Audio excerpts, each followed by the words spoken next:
দর্শক আজকে আমি এইভাবে আজকের মতো শেষ করছি। দর্শক আশা করি আপনারা আমাদের সামনের প্রোগ্রামগুলো দেখবেন। ধন্যবাদ আজকের মতো। মনোজ ভাই আপনাকে ধন্যবাদ।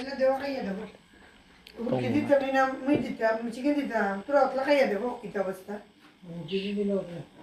খাইলে খাইয়া দেবো না পানি উনি খাইয়ে কিতা করে চললে তো খাপতে পারে ওটা ফেটে বুঝে লাগিত আবার খাইবে নি পুরা খাইলে খাইয়া দেবো।